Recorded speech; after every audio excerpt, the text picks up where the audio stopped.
নকুল আর বিশু দুজনে খুব ভালো বন্ধু। গ্রামে ওদের বন্ধুত্ব দেখে সবাই খুশি হতো। নকুল খুব ভগবান বিশ্বাসী আর বিশু খুব পরিশ্রমী। ওরা দুজনে মিলে একটা 1 বিঘে জমি কিনল, উদ্দেশ্য চাষাবাদ করে ধনী হওয়া। বিশু বলল, দেখো দেখো ভাই নকুল, আমরা যদি ঠিক মতো খাটতে পারি তবে আমরা খুব ভালো উপার্জন করতে পারবো। হ্যাঁ, তা ভগবানের যদি ইচ্ছে হয় তবে নিশ্চয়ই হবে। দুজন দুজনের মনোভাব জানালো।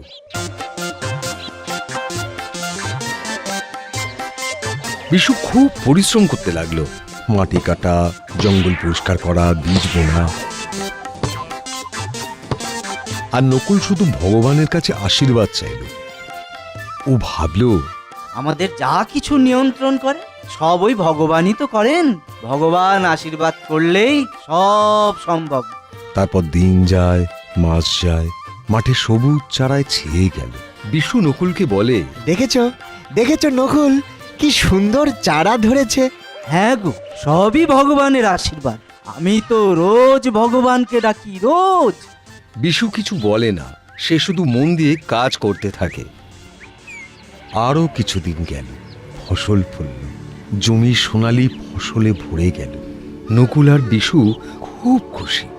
নকুল আকাশের দিকে হাত জোর করে প্রণাম করে বলে, হে ভগবান, ভগবান, তোমার আশীর্বাদে এ সব সম্ভব, সব সম্ভব। তোমার আশীর্বাদেরই তো ফল। কি গো বন্ধু, বলেছিলাম না ভগবানের আশীর্বাদ ছাড়া একটা পাতাও পড়ে না, একটা পাতাও না। এবার ফসল বিক্রয়ের সময় এলো। ফসল বিক্রি করে অনেক লাভ হলো, কিন্তু এবার শুরু হলো সমস্যা, টাকা ভাগ নিয়ে।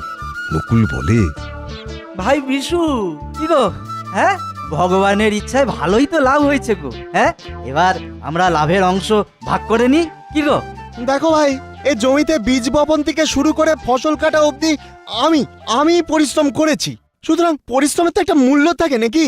তাই তাই আমারই কিন্তু বেশি লাভের অংশ পাওয়া উচিত। হ্যাঁ, সে তুমি যাই বলো না কেন ভাই, আমার কিন্তু বেশি লাভের অংশ পাওয়া উচিত। ও, তা আমি যে ভগবানের কাছে সব সময় আশীর্বাদ চেয়েছি, ভগবানের আশীর্বাদ ভিন্ন এই এত ফসল ফলতো, বলো ফলতো কি?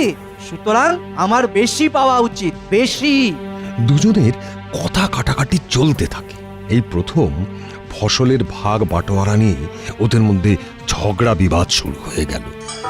দুজনেই চলল গ্রামের মোড়ল মশাইয়ের কাছে। মোড়ল মশাই সব শুনে বললেন, শোনো শোনো, তোমাদের আমি একটা কাজ দেব। তোমাদের মধ্যে যে এই কঠিন কাজটি করতে পারবে সেই লাভের অংশ বেশি পাবে।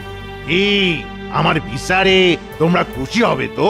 হ্যাঁ মোড়ল মশাই, আমরা রাজি। এবার মোড়ল মশাই দুজনকে 2টো বস্তা দিয়ে বলেন, এই বস্তার মধ্যে কাকড় ভর্তি চাল আছে। কাল সকালের মধ্যে চাল আলাদা আর কাকড় আলাদা করে আনতে হবে। আমি দুজনের কাজ দেখে বিচার করব, কেমন? নকুল আর বিশু দুজনে বস্তা 2টো নিয়ে যায়। নকুল বস্তাটি মন্দিরে রেখে দেয়। মনে মনে ভাবে, হে ভগবান, ভগবান, তোমার আশীর্বাদ থাকলে সব সম্ভব হবে, সব। এটা আবার প্রমাণ হবে। হে ভগবান, দেখো ভগবান। কিন্তু বিশু রাতে সেজ বাতি জ্বালিয়ে চাল আর কাঁকড় আলাদা করতে থাকে। নকুল ভগবানের জন্য বস্তা 2টো রেখে ঘুমিয়ে পড়ে। সকাল হয়। বিশু বস্তার চাল আর কাঁকড় যতখানি পেরেছে আলাদা করে মোড়ল মশাইয়ের কাছে নিয়ে এসেছে। হুজুর হুজুর, পুরোটা সম্ভব হয়নি, কিছু বাকি আছে।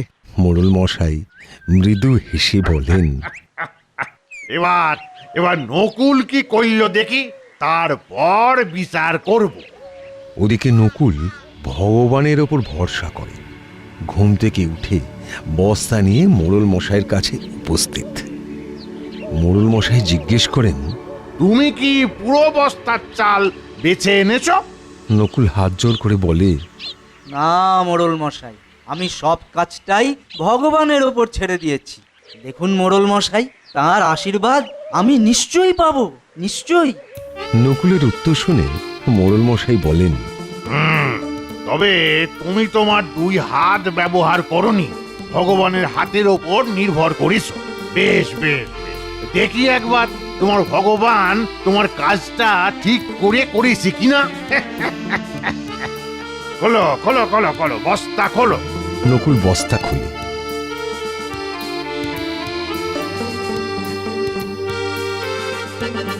দেখা যায় যেমন কাঁকড় ভর্তি ছিল ঠিক তেমনই আছে।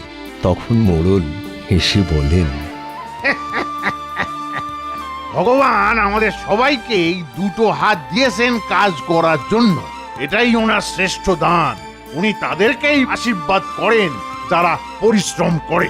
বুঝলে নকুল, এই বিশুর পরিশ্রমেই তোমাদের ফসল হয়েছে, তুমি কোনো পরিশ্রম করনি। তাই লাভের অংশ বিশুই বেশি পাবে।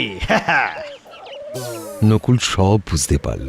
তার যে মারাত্মক ভুল হয়েছে সে সেটা বুঝতে পারল।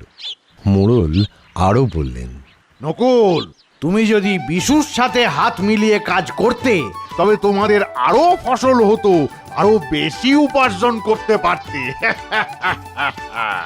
এরপর থেকে নকুল আর বিশু তাদের জমির পেছনে পরিশ্রম করতে লাগলো।